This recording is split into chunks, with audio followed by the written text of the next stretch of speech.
my delegation is also here on a mission to seek your understanding of a different matter. And I hope you will forgive me if I speak briefly on that as well. And then I will ask my colleagues to introduce themselves so you see the range and diversity of political opinion that has come to Panama to convey this message. We have a 7-member delegation which covers 5 political parties and represents all parts of the country. And what we are trying to do is to go to a few countries in this region. The Prime Minister has sent smaller delegations to other regions as well. The idea is to explain to you our perspective on the recent events in our country and to seek your understanding for not just what we did, but what stand we have taken and the very helpful role that you have played in the Security Council. And we certainly hope that your instructions to your ambassador will continue to be to show understanding for India's position. We know that Panama, indeed the President of the National Assembly said this already, has consistently stood against terrorism.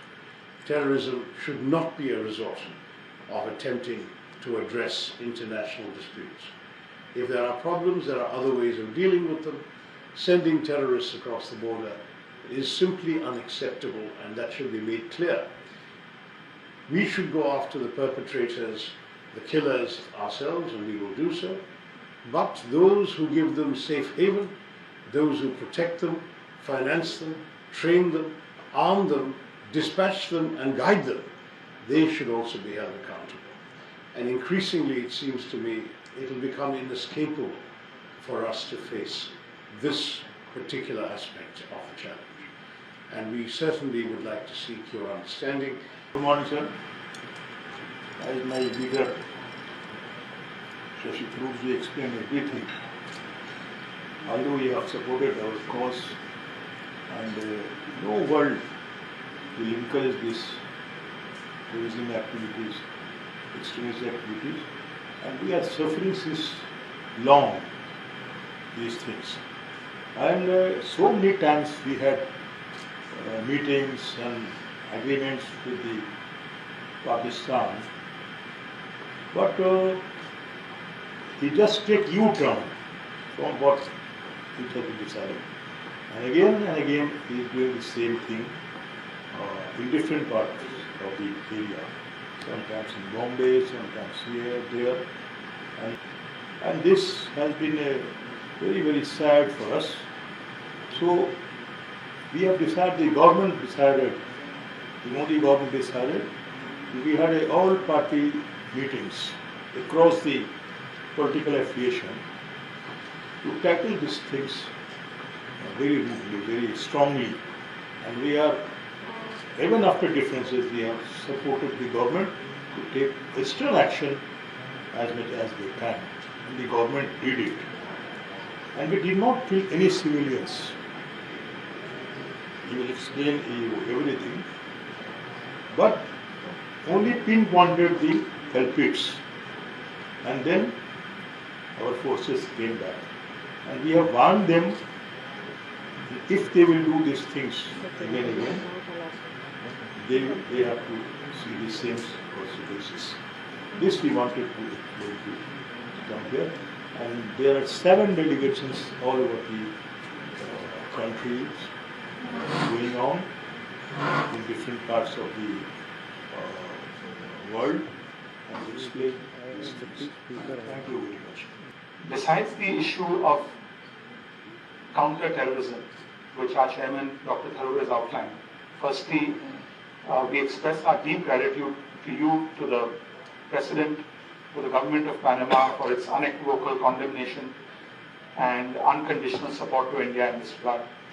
From an economic point of view, if I may add 1 or 2 suggestions, the point about utilizing Panama to reach out through Mercosur to the Latin American markets in the areas of pharmaceuticals, in the areas of education is a very, very important point. That's certainly something we will take home. 2 areas which I would like to speak about on behalf of Mumbai, and one is of course the maritime opportunity. When I came here in 2013 as a shipping minister, and I signed an agreement with my counterpart to share more information between India and Panama, because a lot of our ships are flagged in Panama, and we're also proud that one of the largest number of seafarers that pass through the Panama Canal are of Indian origin. But what's also interesting is that India has come of age in the last 10 or 12 years, especially when it comes to port management. And for the first time, we can confidently say that we have at least, I would say, 2 to 3 homegrown Indian global multinational port and terminal operator companies that are operating not just in India but around the world. And I see no reason why they would not be interested in investing in maritime opportunities all the way from a terminal to other downstream operations in Panama. That's also an interesting message that perhaps we can take home and facilitate the dialogue between Panama and India. The fourth business opportunity, which I think is of great significance, is our film industry and our entertainment industry is the largest creative services industry in the world. And the industry is increasingly looking at foreign destinations to produce these films, where production sets are overseas. And if the Panamanian government has some form of incentives, rebates, we'd be happy to take that back to the industry, where they could potentially use Panama as a region to produce and make these films, especially when it involves the beautiful scenery. We have a special law, I will give it to you, Ambassador. Fantastic. With incentive. We'd be very happy to take that back to the industry. Thank you once again. Thank you, Mr. Minister, and your entire leadership here for giving us the time this morning. You've already heard our delegation leader explaining in some detail about the reason why we are here. I just merely wish to add, and before that I want to just mention to you that I have a 36 years of diplomatic experience, and last I was ambassador to the United States. Main aspect which I wanted to just add to you is that as far as the leadership in India is concerned, the reaction, the entire response has been very mature. It's thought out, and I think terrorism is an issue which has global implications, and it touches us in a different way, and therefore Panama, being a Security Council member, needs to take a very serious view of that. On the second aspect, it's also connected, especially most of us countries are now focusing on the economic regeneration, and my colleague here has pointed out some of the areas in which there is a lot of scope between the private sector in your country and private sector in India collaborating together for development. And apart from this, you have also mentioned about pharmaceuticals, about technology, IT, digital are all parts of it. So therefore we certainly look forward, and we take your message back that Panama is open for business. And I would only add that at some stage it may also be good to do a roadshow in India to make people more conscious about what are the openings and opportunities available. Thank you very much. Thank you, sir, for having us here today. We're really grateful that, when you have shown your support with India with respect to the stand against terrorism. We have been facing it for quite some time. Every time we have tried to do a lot of diplomatic discussions and try to, bring it to conclusion. But with respect to Pakistan, we have not seen a similar response. And this time also, when they have, regarding the incident which has occurred in the Pahalgam, 26 people were killed, and it was 26 people in front of their wife and their children, with respect to asking them with respect to their religion, and they've been shot in the head.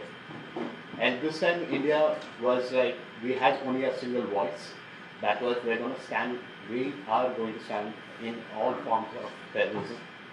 And we have retaliated, and in the retaliation also, we have carefully made sure that it was not an escalation, de-escalation. We have only identified the terrorist training locations, about 9 were located, and without any type of civilian disturbance or any sort of that, or the Pakistan military areas, they have only attacked on the terrorist training camps. And we have always been looking forward to, the other countries showing their support. And today we stand before you to give this explanation that furthermore, if any form of terrorism activity comes through Pakistan, we will definitely retaliate it. And we're very happy for you to show your support towards us. And thank you once again for having us here. So my name is Harish Madhu. I'm a member of Parliament, Lok Sabha. Which party? I'm from Telugu Party, TDP, Andhra Pradesh. We have national parties and regional parties, and this party is currently the party in the government of the state of Andhra. I represent the state of Assam in the upper house.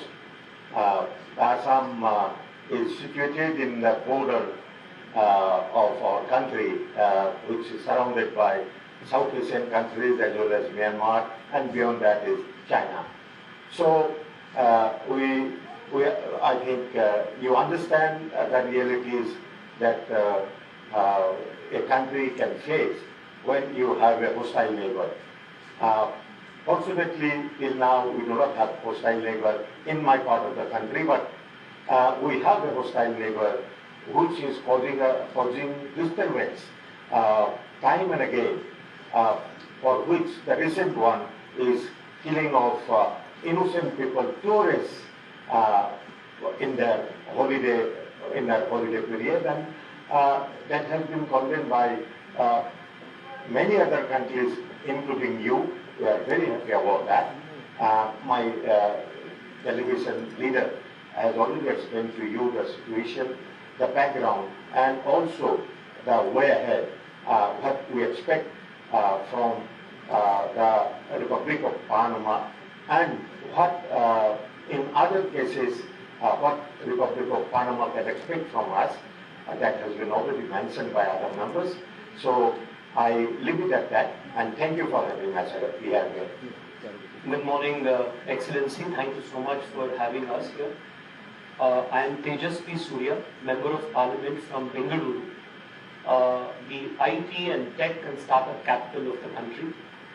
Bangalore. Excellency, while members of the delegation spoke about what their cities can offer to India-Panama relation, since yesterday I have spoken to a couple of electric vehicle manufacturers from my city, because my city also happens to be India's electric vehicle capital. And like you are aware, the world over, especially countries that have electric vehicle two-wheelers on their roads, are greatly transitioning from their fossil fuel-based two-wheelers to electric vehicle two-wheelers. And Latin America is a very big market, and Panama can be an entry point for our electric vehicle manufacturers to enter the Latin American market. I am told today, when I sounded with a couple of them, that they're already doing some trials in Colombia, and they have shown interest to explore the opportunities that Panama can offer. I will take this conversation with our High Commissioner so that we can explore opportunities of how Panama can be the gateway to India's electric vehicle two-wheeler companies to the whole of Latin America.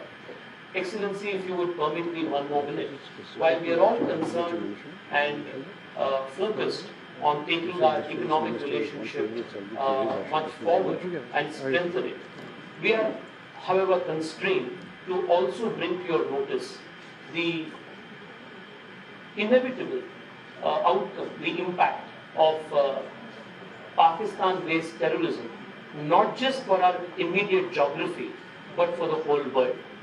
I want to take this opportunity to bring to your notice that most of the terrorist attacks that have taken place over the last few decades that has emanated from Pakistan has not restricted itself to its immediate geography but has footprints all over the world.